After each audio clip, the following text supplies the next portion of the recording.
next question up.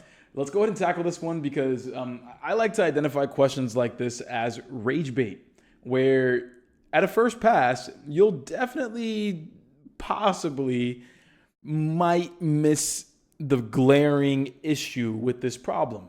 But if you do realize it, it's a very straightforward question. It seems like a very straightforward one because you might see that the question says, what is the volume in cubic feet? Right? What's the volume in cubic feet? Most people will pay attention to that word volume. What's the volume? Oh, what's the shape? What's the formula? Let's plug things in and let's have ourselves a nice and dandy day. But, everybody, let's go ahead and get to the issue. We have volume. You might see that this problem says long, wide, and tall, which is going to relate to length, width, and height. So we can infer here that we're dealing with a rectangular prism, a 3D object rectangular prism, and some of us will get really excited seeing this and say, great, volume is length times width times height, right? And so we do that and we say, great, we'll go ahead and throw in 3 times 8 times 6. So here's what I'm going to do. Everybody, help me out. Let's start with the 6, everybody. What is the unit on the 6? 6 what? That is 6 what? Yeah, 6 feet. Everybody, we're looking for the volume in cubic what? Cubic what? Cubic feet. Okay, sounds good. So again, my volume is going to be in feet cubed, cubic feet. We have 6 feet right here, so that's great. Awesome. Everybody, the 8. What is the unit on the 8? 8 what? 8 what? Yeah, 8 feet as well. So that's great. That's awesome.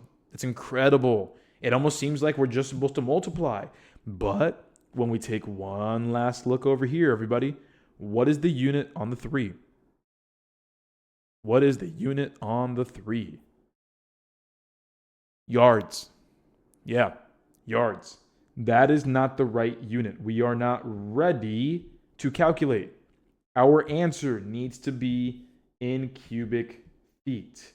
This right here threatens that because we cannot have yards square feet. That's not how that works. It is cubic feet. All 3 dimensions need to be feet.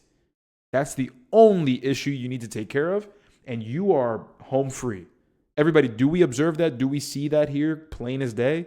If we take care of the one issue here, we're ready to calculate. Yeah, and that's the only reason this problem is as difficult as it is. Because most folks forget that, yeah, even though we're dealing with volume, they could still throw in unit conversions.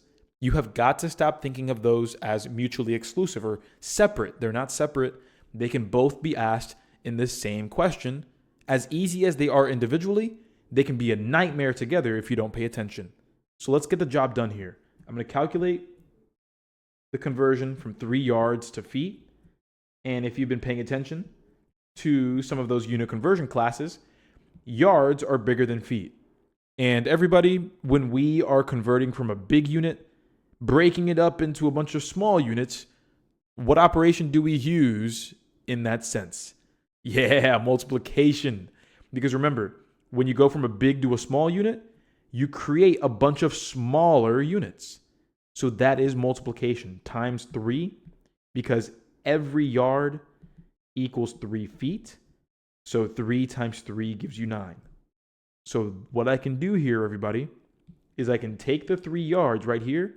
I can remove it, take it out of the way, and replace it with 9 feet. Now we're good. Everything is listed in feet, and now we can multiply, and we are done. So from here, we have 9 times 8, which is 72. 72 times 6 will end up giving us our final answer. So 72 times 6, 6 times 2 is 12, carry the 1. 7 times 6 is 42, and carry the 1, and that'll give us 43. And so there we go. Our final volume is 400 and 32 square feet. But one more time, everybody, how we got here was understanding that, yeah, we wanted to calculate the volume of a prism, but we just had to take care of every unit being consistent. If they say they want cubic feet as the answer, we need to make sure that all three dimensions are listed in feet. And there we go. Again, it's not about always being, quick. It's about knowing that you're correct. Let's tackle this next one. So, first things first, I will say this, my party people. The first thing we always want to do, it's read the question sentence. And I don't just say that just to say it.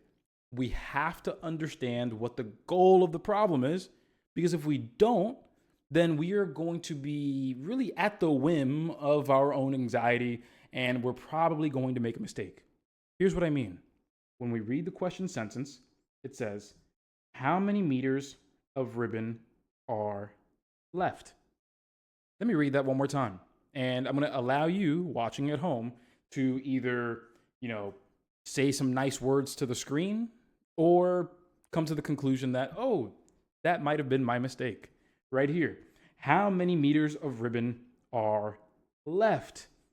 My party people, when we think about how much of something is left, what operation are we typically thinking of? Yeah, we're typically thinking of subtraction. So let's have a little bit of fun with this. So meters left, we are going to take what we have and we are going to subtract what we cut off. And that is going to give us how much is left. Now, when we take a look at the situation, it says a ribbon is 4.8 meters long. Anna cuts off a quarter of the ribbon for a project. Okay, so we have the 4.8. How much did we cut off? Well, what we cut off was 1/4 of the 4.8. So let's take a moment and let's do that. 1/4 of 4.8. Well, what we're really doing is multiplying. So that'll be 1/4 multiplied by 4.8. And just as a reminder, when you're multiplying a fraction by a whole number, you can just take that whole number and multiply it by the top. So really what we have, everyone, is 4.8 divided by 4. If you kind of look at the 48, or the 4.8, excuse me, if you look at the 4.8 like a 48, we can divide by 4 pretty easily. 4.8 divided by 4, what will that give us, everyone?